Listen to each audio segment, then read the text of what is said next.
अच्छा, कुछ लोगों को मैंने देखा वो कहते हैं जैसे मैं बाहर की बात मिसाल दे रही हूँ, पाकिस्तान की नहीं, बाहर, क्योंकि ऑफकोर्स जो मुसलमानों को प्रॉब्लम होती है तो वहाँ पे एक मुस्लिम कुछ वो ऐप्स बनी हुई हैं जिसको लोगों ने वैसे डेटिंग ऐप इस्तेमाल करना शुरू कर दिया, तो उसमें डिफरेंट कल्चर के, अब ये सिर्फ नहीं पाकिस्तानी, उसमें जापानीज़ भी होंगे, तो जो मुसलमान हैं, तो उनमें से भी कुछ लोग बता रहे थे कि वहाँ पे लोग जिनके भी अनाउंस किया हुआ कि अभी हमने तलाक देनी, तलाक हुई नहीं होती, मतलब अभी शादी खत्म हुई नहीं, शादी से तंग है, लेकिन पहले खुद को रजिस्टर करा लिया हुआ कि अगर कोई अच्छी मिलेगी तो फिर ऐसा छोड़ देंगे। टोटली इलीगल एक्टिविटीज हो रही हैं, टोटली। हमने साइड इफेक्ट्स बहुत देखे। इसमें भी हो रहा है कि अगर आप ऐप से भी जाएं, जो मैच मेकर के पास आ रहे होते हैं, जिनकी बीवी बच्चे मौजूद होते हैं, वो कहते हैं हमें दूसरी शादी करनी है, वो तो ऐप्स के बगैर भी हो रहा है।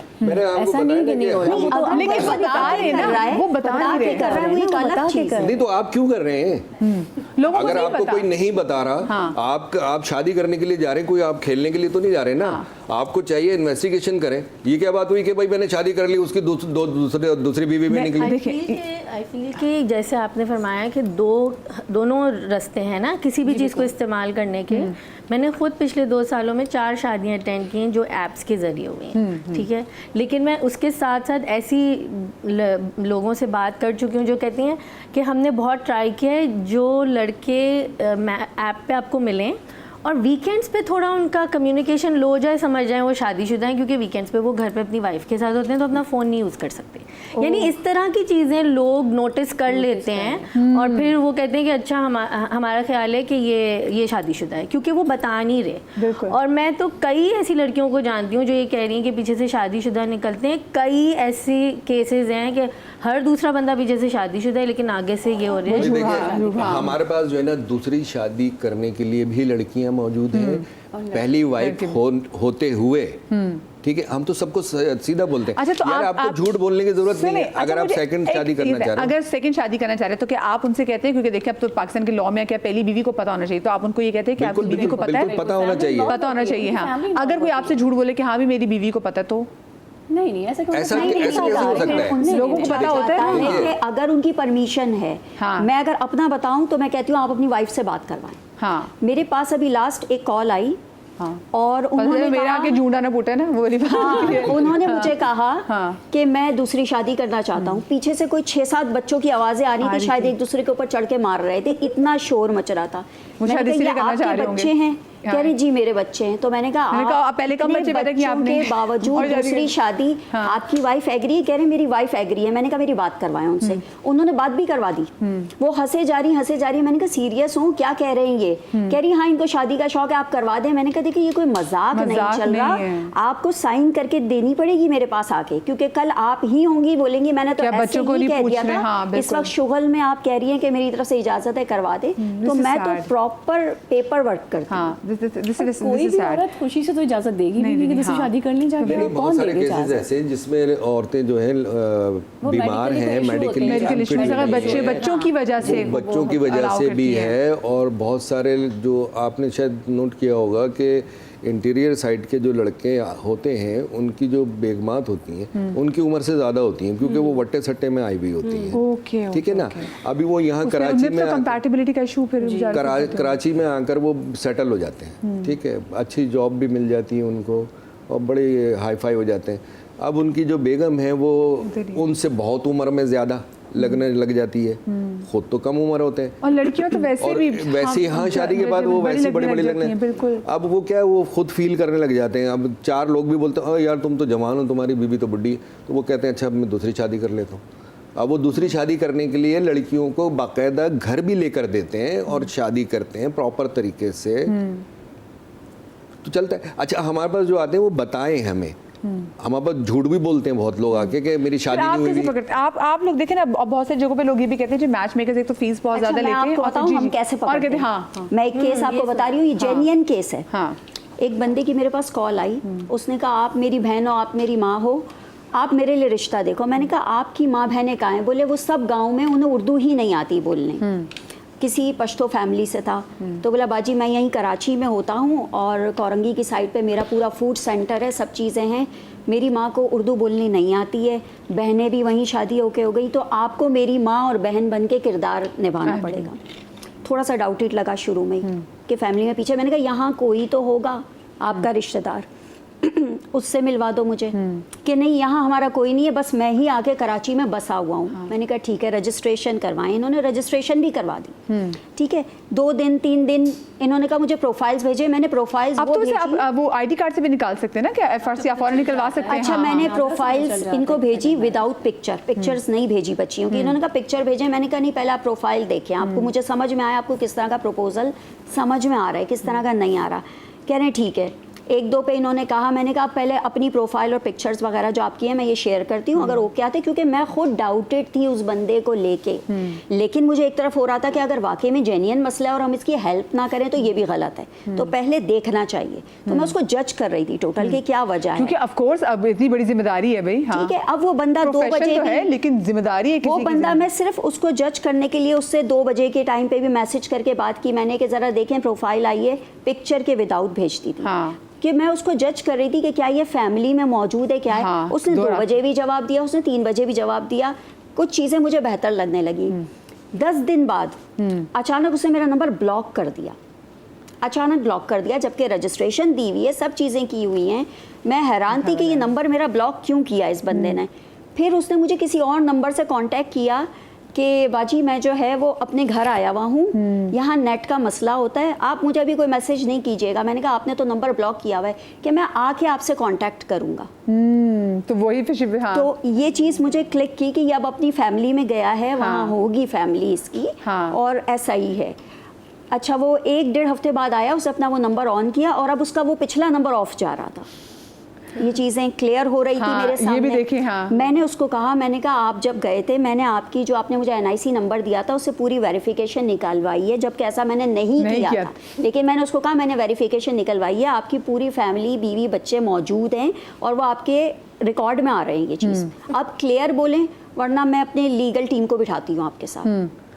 तो थोड़ा सा वो सटपटाया और फिर उसने एक्सेप्ट कर लिया कि जी मेरे 5 बच्चे हैं और मेरी वाइफ है और ऐसा है, मैं कराची में रहता हूँ तो मुझे यहाँ पे रिश्ता चाहिए। तो मैंने कहा जब आपने स्टार्टिंग ही फ्रॉड से की है तो बस बात खत्म, अब हम आपका प्रपोजल नहीं करवाएंगे, क्योंकि आपने झूठ बोला। आप बोलते सेकंड मैरिज है, तो हम आपका साथ देते और बता के देते।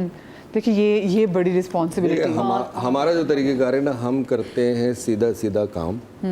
भाई आपका घर कहाँ है, हम दोनों विजिट करते हैं। नहीं, उनके पास घर हम था, विजिट करते हैं, सेंटर था पूरा। हम विजिट करते हैं, बाकायदा घर पे विजिट करते हैं, देखते हैं, क्योंकि हम मैच कर ही नहीं सकते ना बगैर देखे।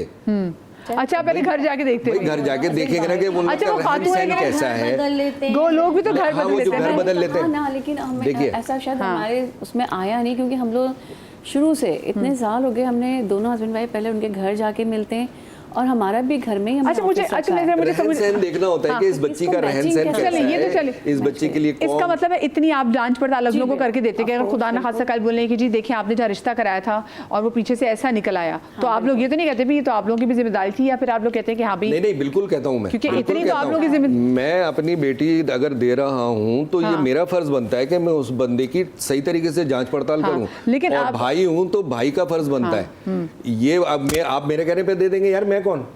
मैं तो मैच में करूँ ना। इसका मतलब मैच नहीं करना चाहिए। देखिए मैं मैच करता हूँ, मैं शादी नहीं करवाता, मैं मैच करता हूँ। जैसे फिल्मी ज़बान में कहते हैं कुंडली मिला। ना जी, नहीं, हम तो ये कहते ही नहीं ना कि हम शादियां करवाते हैं, हम तो मैच में करें। आपने मुझसे कहा मुझे डॉक्टर दीजिए, मैं आपको आप जनरल स्टोर में आपने कहा जी फलाने फॉर्मूले की क्रीम दे दे, आपने कहा जी फलाना। बस एक छोटी सी यहाँ पे ब्रेक ले रहे हैं, ब्रेक के बाद हाजिर होते, कहीं मत जाइएगा।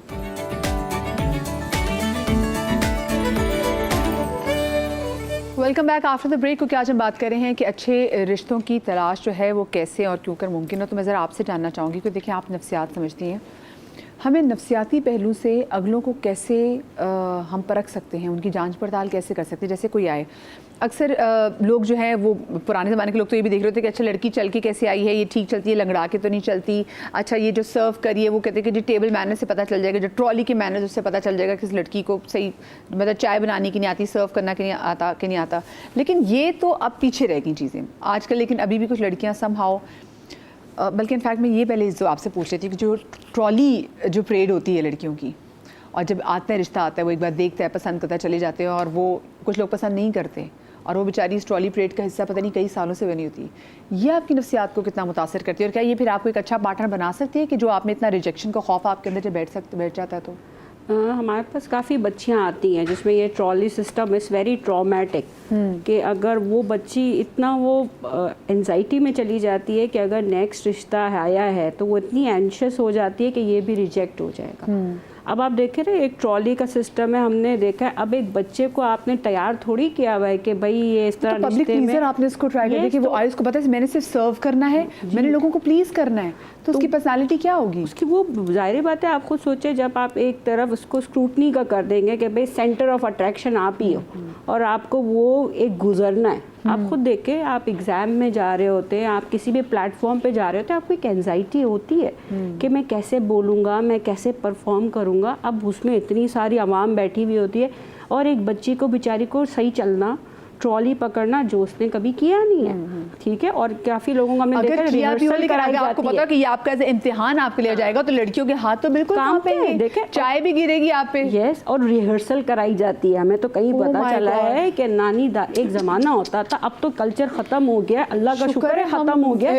मगर मैंने सुना था कि भाई वो रिहर्सल होती थी कि बच्ची को कपड़े कैसे पहनाने हैं, बच्ची को कैसे पाँव वाँव उसके साफ रखने हैं, उसको किचन कैसे वो कराना है।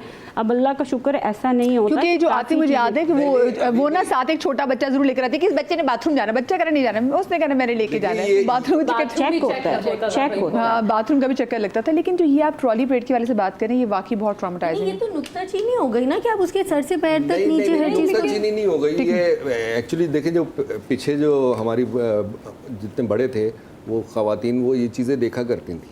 अच्छा, इसमें कोई बुराई नहीं थी, क्योंकि वो अभी देख लो घर पर लाकर जो है ना तो पता उसके लिए लगे। ट्रॉली मैं बता रहा हूँ आपको कि वो लड़की सफदर बिल्कुल साहब, सीधा चल कर आ रही है। हाँ। शादी के बाद जो पता लगा कि जो उसकी जो टांग खराब थी तो बड़ी मुश्किलों से सीधा देखिए चल कर आ ये रही तो थी। अगलों पे बात है ना कि अगलों ने झूठ बोला। लेकिन मुझे ये बताएं, आप ट्रॉली जो आप वैसे बच्ची को लाके बिठा दें वो चल के आके बैठ जाए, वो जो ट्रॉली लेकर आनी है वाई? अच्छा, मैं बता दूं आपको, पेरेंट्स ही लेकर हम आ जो रहे है ना हैं, बच्चे पहले को ही बैठ जाती लड़कियों हैं वो। को इस बात के लिए एग्री करते हैं, उनकी काउंसलिंग करते हैं कि देखो बेटा, अब आप आए हो मैरिज ब्यूरो में, यहाँ से आपको 100 रिश्ते आ सकते हैं, 10 रिश्ते आ सकते हैं, लेकिन क्यों इनमें से पुराने आपको norms में ही हम fall 10 back लोग करें? रिफ्यूज करेंगे।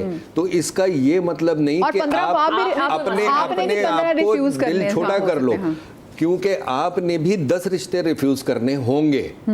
तो इस बात को आप समझ लो कि आप मैरिज ब्यूरो में आए हो। लेकिन सबसे साहब इस पे हम जस्टिफाई नहीं कर सकते। वो जो ट्रॉली परेड जिसको हम कह रहे हैं ना, हम उसको नहीं, हम तो इस चीज़ के लिए मना कर देते हैं। हम कहते हैं कि जो लड़की वाले हैं उनको बोलते हैं भाई देखें, कोई भी आपके पास रिश्ता आ रहा है, आप पानी पिलाइए, ठीक है, ज्यादा बहुत खुशी है आपको, बहुत अच्छा एक लाल वाला पानी पिलाते हैं बस, अस्सलाम वालेकुम। ना आपने कोई बिस्किट रखने, ना कोई आपने सैंडविचेस रखने, किसी किस्म की कोई चीज़। भाई क्या वो बेचारे वो ना लोगों की ऐसी खातिरदारी करने में इनका भी बड़ा खर्चा हो जाता है। ये अच्छा, ये बात अच्छी एक और चीज़ मैं यहाँ ऐड करूँगी, जैसे आप तलखी अल्फाजों की बात कर रहे थे ना, ये जो वर्ड है ना रिजेक्शन, आई डोंट थिंक कि ये एक सही लफ्ज़ है इस चीज़ के लिए इस्तेमाल करना, क्योंकि it's not a rejection, it's just a mismatch. It's a redirection also. ये लड़की को लड़की के माँ बाप हमें बताना चाहिए ना अपने